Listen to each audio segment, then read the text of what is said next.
জাদুঘরের গুরুত্ব। আসলে আপনারা দেখবেন যে যখন পৃথিবীর যে কোনো দেশে আপনারা যান, দুইটা জায়গায় আমরা হচ্ছে ভিজিট করি। প্রথম জায়গাটা হচ্ছে ওই দেশের মিউজিয়াম, কারণ ওই মিউজিয়ামে গেলে আমরা জানতে পারি ওই জাতিটা কতটা সমৃদ্ধ এবং তার কোন পথ দিয়ে জার্নি করে এই জাতি আজকে এখানে এসে পৌঁছেছে, এটা জানার একমাত্র উপায় হচ্ছে জাদুঘর।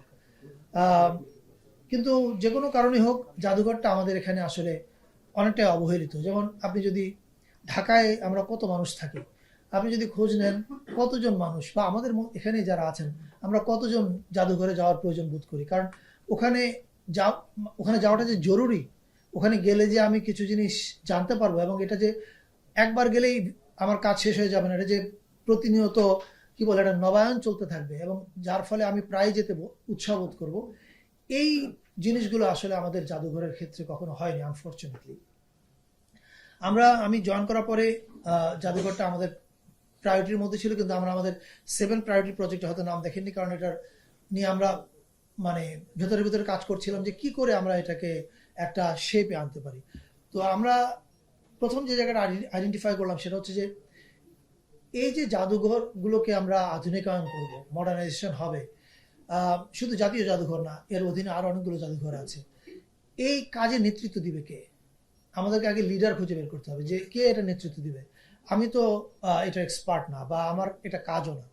তখন আমরা খোঁজার চেষ্টা করেছি যে কাকে আমরা পেলে পরে উনি এই আধুনিক মিউজিয়াম সারা দুনিয়াতে কিভাবে পরিচালিত হচ্ছে এবং আমাদের এখানে যা আছে সেটাকে আমরা মডার্নাইজ করতে হলে কি কি লাগবে, কি কি করলে পরে এটা এখনকার সময়ের সঙ্গে প্রাসঙ্গিক হবে। মানে যেমন আমরা আমাদের আপনাদের সবারই নিশ্চয়ই কাজিনরা যখন এমনকি ব্যাংকক বা আশেপাশের কোনো দেশেও যায়, দেখবেন যে ওদের মিউজিয়ামে আগে যায়। আমাদের এখানেও এই অভ্যাসটা কি করে চালু করানো যায়, কি কি মডার্নাইজেশনের জায়গায় আমরা পিছিয়ে আছি, এই জিনিসগুলো নিয়ে কাজ করবার জন্য আমাদের একজন লিডার প্রয়োজন ছিল। আমরা অনেকদিন ধরে এটার পিছনে লেগেছিলাম। ফাইনালি আমরা উই আর ভেরি হ্যাপি যে আমরা আপনাদেরকে বলতে পারছি যে মেরিনা তাবাসসুম উনি আমাদের জাতীয় জাদুঘরের পরিচালনা পর্ষদের চেয়ারম্যান হিসাবে, মানে সভাপতি হিসাবে যোগ দিতে সম্মত হয়েছেন। মেরিনা আপা নিশ্চয়ই ওনার ভীষণটা সংক্ষেপে বলবেন, তার আগে আমি ওনার সম্পর্কে একটু বলি। আপনারা যারা জানেন তারা নিশ্চয়ই জানেন যে উনি আর্কিটেক্ট হিসাবে, মানে কি বলে, স্থপতি হিসাবে খুবই বিখ্যাত এবং শিক্ষাবিদও। উনি নেদারল্যান্ডসে পড়ান এবং এই বছর আপনারা নিশ্চয়ই জানেন যে টাইম ম্যাগাজিনের 100 ইনফ্লুয়েন্সিয়াল পিপলের মধ্যে Marina Tabassum was one of them. উনি আর্কিটেকচারের জন্য আগা খান অ্যাওয়ার্ড পেয়েছেন। ফলে মানে ওনার কৃতিত্ব আমি বলতে চাই না, ওনার পোর্টফোলিও আপনারা গুগল করলে নিশ্চয়ই অনেকে জানতে পারবেন। আমি বিশ্বাস করি যে মেরিনা আপা এবং আমাদের এখন জাতীয় জাদুঘর এই পর্ষদটা কমপ্লিট করার জন্য কাজ করছেন। হয়তো কিছুদিনের মধ্যে আপনারা জানবেন, আমাদের জাতীয় জাদুঘর মহাপরিচালক সাহেব জানাবেন যে পর্ষদে আর কারা কারা আছেন। আমি বিশ্বাস করি যে মেরিনা আপা এবং ওই পর্ষদ মিলে আমাদের এমন একটা ভিশন দিবে যেখানে আমাদের জাতীয় জাদুঘরটা একটা মাস্ট ভিজিট জায়গা হয়ে উঠবে। বিদেশ থেকে আমাদের বন্ধু বান্ধবরা যখন আসে জাদুঘরে যায়, বেরিয়ে এসে খুব ভালো ইমপ্রেশন আমাদেরকে দেয় না। আমরা চাই এটা বদলে যাক। আমরা যেন আমাদের মানে বাংলাদেশের নাগরিকরা নিজেরা যেমন যাবে, তেমনি তাদের অন্য দেশ থেকে যখন বন্ধুরা আসবে বা ট্যুরিস্ট আসবে, তারা যেন জাদুঘরে গিয়ে বাইরে এসে একটা খুব ভালো ইমপ্রেশন দেয়। এবং আমার বিশ্বাস যে ওনারা সেটা করতে পারবেন। আপাতত আমি আর কিছু বলতে চাই না, পরে প্রশ্ন থাকলে উত্তর দিব। মেরিনা আপা যদি ওনার ভিশনটা একটু সংক্ষেপে বলেন। হ্যাঁ, এটা প্রজ্ঞাপন জারি হয়ে গেছে। প্রজ্ঞাপন জারি হয়েছে হলো, আপনাদেরকে দেওয়া হবে কিছুক্ষণ পরে চিঠিটা, 18 ডিসেম্বর। হ্যাঁ, দিয়ে দিব, আপনাদেরকে দিয়ে দিবে। সো এবার মেরিনা আপা যদি বলে হন, এই মাইকগুলো তো ওনাকে দিতে হবে, এতে শোনা যাবে। আচ্ছা, আসেন। ওকে, আসেন।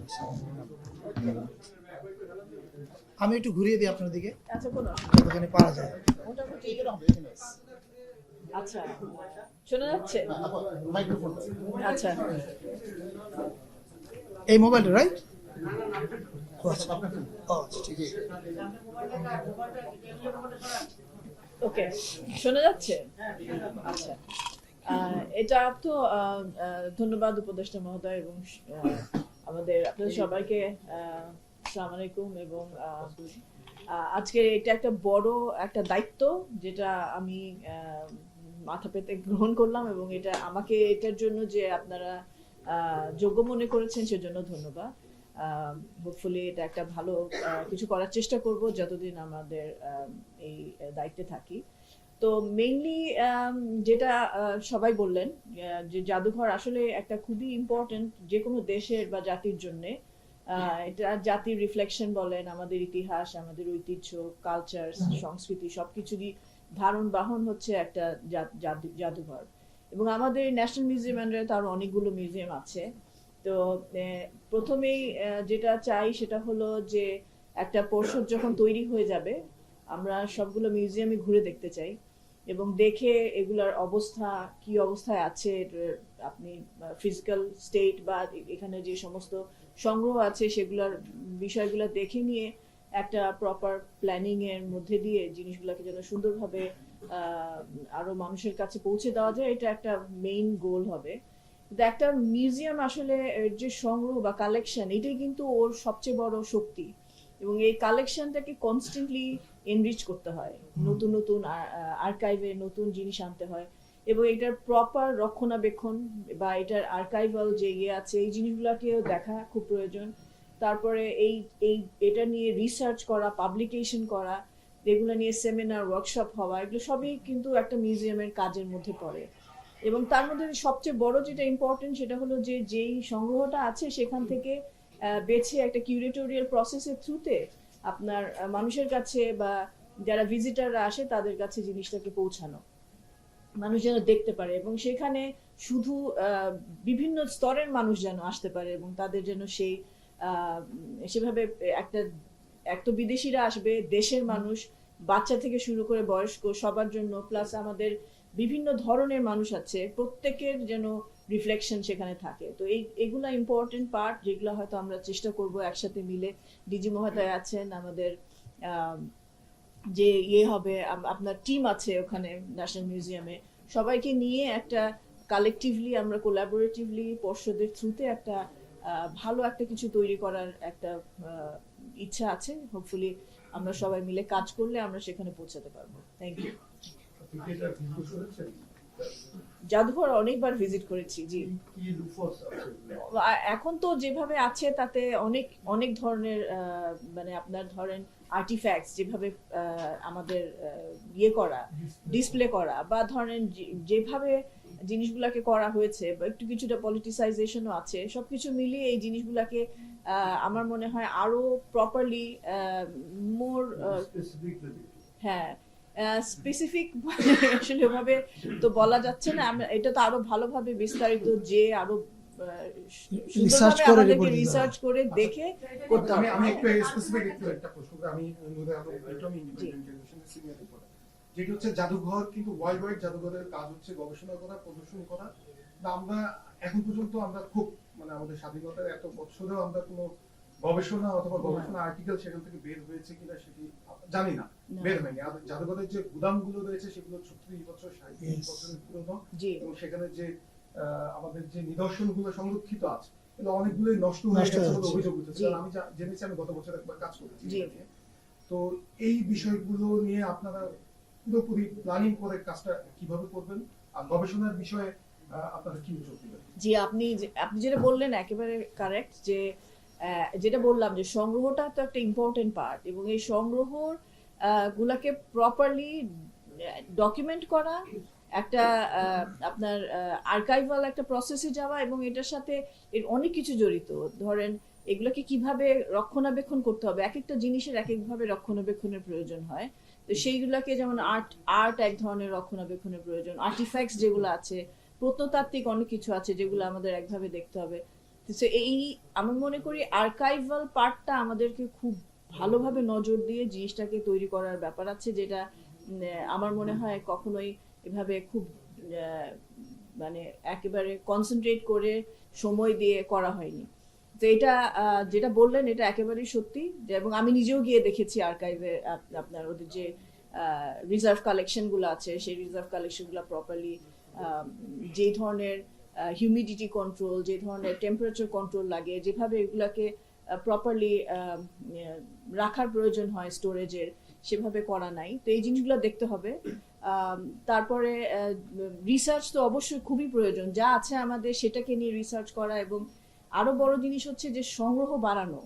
হ্যাঁ, যেটা একেবারেই হয় না, খুবই কম হয় যে নিজের থেকে প্রোঅ্যাক্টিভলি বিভিন্ন ধরনের ঘটনা কিন্তু কনস্ট্যান্টলি ঘটতে থাকে।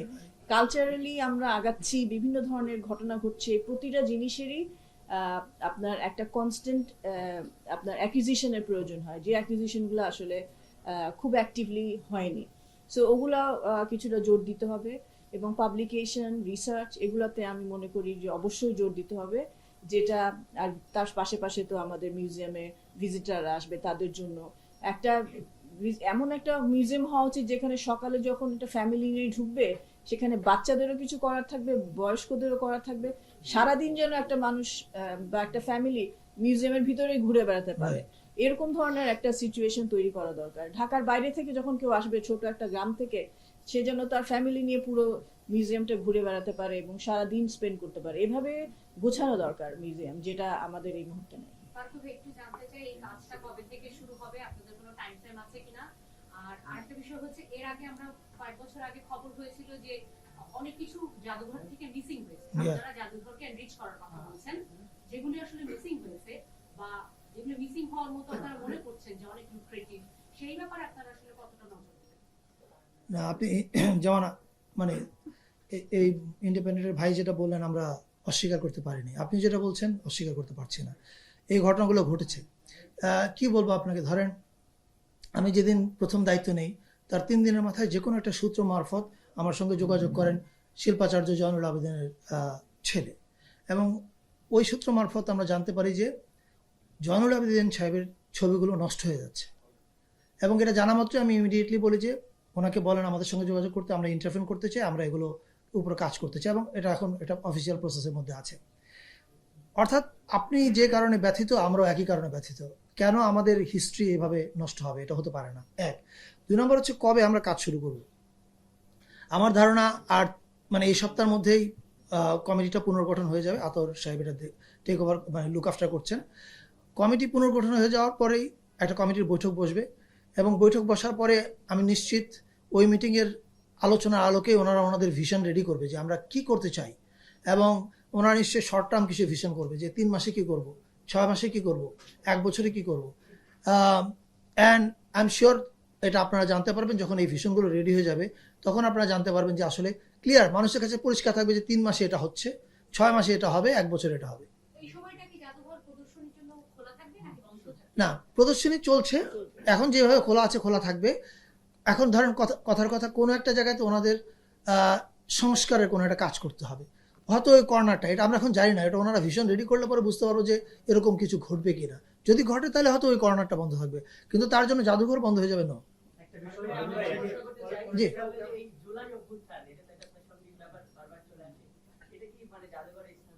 উচিত উচিত। আমি তো যেমন আমি আপনাকে বলি, আমি কিছুদিন আগে আর্কাইভ ভিজিটে গিয়েছিলাম, সেখানে ওনাদের সঙ্গে আমার মিটিং ছিল। আপনারা জানেন যে আমরা ডিজিটাল ওরাল হিস্ট্রি আর্কাইভ করছি একটা। আমাদের লক্ষ্য হচ্ছে লাখের অধিক মানুষের টেস্টিমনি নেওয়া, ক্যামেরায় বলবেন তার যে স্বজন হারিয়েছে, কিভাবে সে মারা গেছে, কারা তাকে গুলি করেছে, আর যিনি আন্দোলনে যোগ দিয়েছিলেন তার সাহসের গল্প উনি বলবেন। এই গল্পগুলো আমরা একটা আর্কাইভে মানে রাখবো। এই আর্কাইভে রাখার অর্থ হচ্ছে এই যে এই আর্কাইভের দেয়ালটা এত উঁচু হবে যে কোনো ফ্যাসিস্ট আর এই দেয়াল পার হয়ে ফ্যাসিস্ট হওয়ার চেষ্টা করবে না, সে যেই হোক। ওই মিটিংয়ে আমাদের এই আলোচনা এসেছিল, ধরা যাক এই যে হাসান রুবায়েতের একটা কবিতা খুব ওই সময় মানে আন্দোলনে শক্তি জুগিয়েছিল, রাইট? এই কবিতাটা যদি হাসান রুবায়েত নিজের হাতে লিখে তার নামটা স্বাক্ষর করে দেয়, এটা যদি আর্কাইভে থাকে, এমনকি মিউজিয়ামেও থাকে, তাহলে কিন্তু আপনি ইতিহাসের সঙ্গে নিজেকে নবায়ন করছেন সবসময়। আমরা কিছুক্ষণ আগে ওখানে বসে আড্ডা দিচ্ছিলাম, এই আপনি যে প্রশ্নটা করছেন এটি নিয়ে আমাদের মধ্যে কথা হচ্ছিল যে আমরা জাদুঘরে আমাদের পুরনো ইতিহাস দেখাবো। আমাদের অনেক কিছু এখনো দেখানো নাই, আমরা কিভাবে আজকে এখানে এসেছি এই ইতিহাসটা প্রপারলি নাই। ইতিহাসের ক্ষেত্রে অনেক রাজনীতিকরণ হয়েছে, ইতিহাসের কিছু অংশকে মাইনাস করার চেষ্টা করা হয়েছে, আমাদের পরিচয়ের একটা অংশকে মোছার চেষ্টা করা হয়েছে নানাভাবে। এইগুলো আমার মনে হয় না নতুন এই মেহরাবাদের নেতৃত্বাধীন যে পরিষদ বা পর্ষদ, তারা এগুলো করবে বলে আমার মনে হয় না। তারা এগুলো বরং মিটিগেট করার চেষ্টা করবে। আর এই জুলাই অভ্যুত্থানের ব্যাপারটা জাদুঘরে ঢুকবে কিনা, নিশ্চিতভাবে ঢুকবে। একটা তো জানেন যে আপনারা গণভবনকে জুলাই জাদুঘর করা হচ্ছে, সেটা নিয়ে একটা কমিটি করা হচ্ছে, সামনে একটা কাজ শুরু হবে, ওইটা স্পেসিফিক্যালি জুলাইয়ের জন্য। কিন্তু আমি মনে করি আমাদের ন্যাশনাল মিউজিয়াম এবং আর্কাইভেও জুলাইয়ের অনেকগুলো জিনিস থাকা উচিত। যেমন আনাস যে চলে গেল চিঠিটা লিখে, আনাসের চিঠি তো আর্কাইভ এবং জাদুঘর দুজনই বলতে পারে এটা আমাদের এখানে থাকতে পারে। There can be July corner. আমি নিশ্চিত এগুলো নিয়ে ওনারা কাজ করবেন। ফারুকী ভাই, নিঃসন্দেহে আপনাদের এটা প্রশংসনীয় উদ্যোগ। একটা বিষয় জানতে চাই, জুলাই অভ্যুত্থানের পর বঙ্গবন্ধু জাদুঘরের উপরে যে ঘটনাটা ঘটেছে, বশীভূত করে দেওয়া হয়েছে, সেটি সংরক্ষণ বা সেটি সংস্কারের কোনো উদ্যোগ নেবেন কিনা আপনারা? বঙ্গবন্ধু একটা পার্ট হিস্ট্রি। না, নিশ্চয়ই হিস্ট্রির পার্ট। এটা নিয়ে আজকে আমি উত্তর দিতে চাচ্ছি না, এই কারণে, কারণ এটা নিয়ে উত্তর দিতে গেলে আমাকে অনেক বিস্তারিত কথা বলতে হবে। এটা নিয়ে উত্তর দিতে গেলে প্রসঙ্গটা অন্য অনেক দিকে চলে যাবে। আইকনাইজেশন কিভাবে ফ্যাসিজমকে হেল্প করেছে, অনেকগুলো প্রসঙ্গ আসবে। সো এই প্রশ্ন উত্তর আমি আরেকদিনের জন্য তোলা থাকে। আজকে আমরা শুধু জাতীয় জাদুঘরের প্রসঙ্গে থাকি। ইয়া একটা বিষয় জানতে চাই, সেটা তো আপাতত বিখ্যাত একজন আর্কিটেক্ট, তো নিশ্চয়ই আপনাদের একটা প্ল্যান আছে আপনাকে এখানে নেওয়ার। তো কাঠামোগত কোনো পরিবর্তন এটা দিয়ে শুরু করবেন, নাকি ভেতরের যে সেটআপ সেগুলো চেঞ্জ করবেন, নাকি আর্কাইভটা আরো সমৃদ্ধ করবেন? মানে প্রাথমিক প্ল্যানটা কি? আপাকে দেখে মনে হচ্ছে যে মানে কাঠামোগত পরিবর্তনের কোনো চিন্তা আছে কিনা? না, প্রথম পরিবর্তনটা হচ্ছে, দেখেন আমাদের পর্ষদগুলো আসলে সেই অর্থে কখনো ফাংশন করেনি। পর্ষদগুলো রাখা হতো, মানে আমি যদি মন্ত্রী হই আমি এমন পর্ষদই রাখবো যাতে আমার দুর্নীতি করতে সুবিধা হয়। পর্ষদগুলো কখনো ভিশন দিয়েছে বলে আমি দেখতে পাচ্ছি না কাজের মধ্যে রিফ্লেকশন, রাইট? আপনাদের প্রথম কাজটা হচ্ছে ভিশনটা সেট করা, যে কীভাবে ওনারা এই জাদুঘরের মডার্নাইজেশন করবে, কীভাবে জাদুঘরের সংগ্রহটাকে আপডেটেড করবে, কীভাবে জাদুঘরটাকে নতুন সময়ের মানুষের কাছে প্রাসঙ্গিক রাখবে। আপনি যেমন বাইরে যান না, আপনি ভ্যান গগের ইমার্সিভ এক্সিবিশন দেখতে পান, আমাদের এখানে সুলতানের ইমার্সিভ এক্সিবিশন আমরা কেন দেখতে পাবো না? আমি এখন খুলে বলছি না, এরকম অনেক পরিকল্পনা ওনাদের আছে, আমি জানি। ওনাদেরকে একটু সময় দিই, আমি নিশ্চিত ওনারা আমাদের ভিশনটা ওই 3 মাস 6 মাস 1 বছর অনুযায়ী আপনাদের সামনে প্রেজেন্ট করবে। এবং আমরা সরকারে যতদিন আছি আমরা ওনাদেরকে সব রকম সহযোগিতা করবো, এবং আমি বিশ্বাস করি পরবর্তীতে যারাই আসবেন নির্বাচিত সরকার, তারাও এই কাজটাকে অব্যাহত রাখবেন।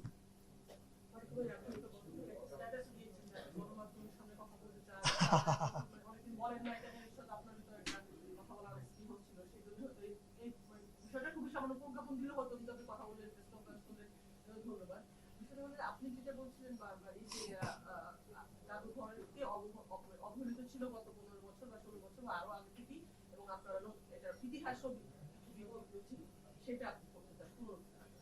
আমি এখানে একটু থামাবো আপনাকে, সরি, আপনি যদি মনে না করেন। এই আমি যখন পলিটিসাইজেশন বলেছি ইতিহাসের, তার একটা স্পষ্ট উদাহরণ আপনাকে দিই। আমি যোগদান করার পরে কয়দিন আগে বাংলাদেশের একজন স্বনামধন্য আলোকচিত্রী আমাকে একটা হোয়াটসঅ্যাপে একটা ছবি পাঠান। সেই ছবির মধ্যে দেখতে পাচ্ছি 16 ডিসেম্বরে যে আত্মসমর্পণের যে ছবিটা, সেই ছবির গায়ে ক্যাপশন দেওয়া আছে ইন্দো পাক ওয়ারের সমাপ্তি উপলক্ষে আত্মসমর্পণ। এখন ইন্দো পাক ওয়ারের যে ন্যারেটিভ, এটা তো ভারতের ন্যারেটিভ। আমার বাংলাদেশের ন্যারেটিভ কি? আমার বাংলাদেশের ন্যারেটিভ হচ্ছে এটা আমার মুক্তিযুদ্ধ, এবং এটা আমার বিজয় এবং মিত্র বাহিনীর কাছে আত্মসমর্পণ। ফলে একটা তো গোলমাল আমাদের পূর্বপুরুষ করেছে যে ওই আত্মসমর্পণের ছবিতে বাংলাদেশ কোথায়, এই উত্তর বাংলাদেশকে দিতে হবে, এবং আমাদের পূর্বপুরুষকে আজীবন এই প্রশ্ন, তারা নাই, তাদেরকে উত্তর দিতে হবে, রাইট? এখন যখন আপনি আপনার মিউজিয়ামে এই ছবিটার মধ্যে এই ক্যাপশনটা লাগান, তখন কিন্তু আপনি একটা ভুল রাজনীতির দিকে আগান। ফলে ওই কারণে আমি বলেছি রাজনীতি করেন। তার মানে আপনি এই প্রশ্নে আসছি, জি। তার মানে 71-এর যে ইতিহাস, সেটাও কি জাদুঘরের মধ্য দিয়ে মানে ইতিহাসের সঠিকভাবে উপস্থাপন হয় না বলে আপনি মনে করেন কিনা? নাম্বার 1। নাম্বার 2, সেই ক্ষেত্রে আপনি আসলে এখন যা বললেন মূলত সারফেস বললেন, কিন্তু স্পেসিফিক বলেন যে তার মানে এই সরকারি 71-এর ইতিহাসকে একটু কোনোভাবে অন্যভাবে উপস্থাপন করার চেষ্টা করে, সেটা আপনি কোথায় কোথায় সেই জায়গাটা হাত দিবেন? না, আমি আবার বলছি, কোনো স্পেসিফিক মুক্তিযুদ্ধের কথা বলছি না। আমি একটা উদাহরণ দিলাম আপনাকে বোঝানোর জন্য যে দেখেন ওখানে একটা বিকৃতি ছিল। জাদুঘর মানে আমাদের তো ইতিহাস 71 থেকেও শুরু হয়নি, 47 থেকেও শুরু হয়নি, কয়েক হাজার বছর ইতিহাস। আপনি দেখবেন যে আমাদের বুদ্ধিজীবীগণ ইতিহাসের কথা বললে 52 আগে আর যেতে চান না। আমরা তো একদিনে এই জায়গায় আসিনি, আমরা একটা জার্নির ভিতর দিয়ে এখানে এসেছি।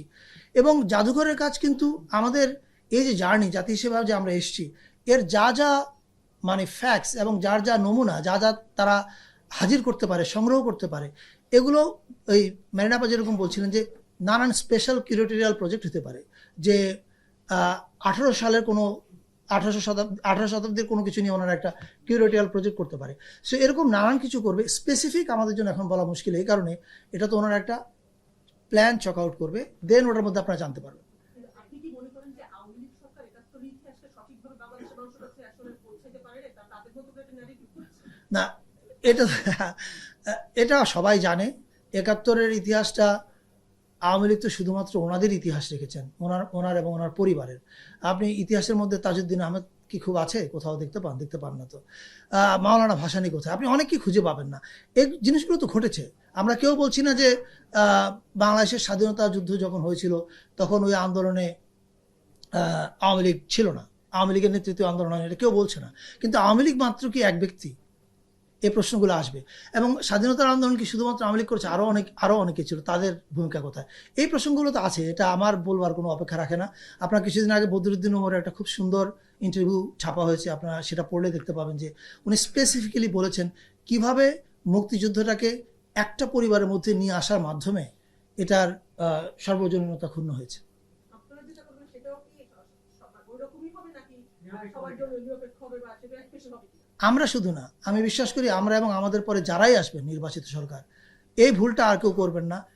বাংলাদেশ সকলের ইতিহাস, সকলের জাদুঘর, সকলের ইতিহাসটাই থাকবে ওখানে।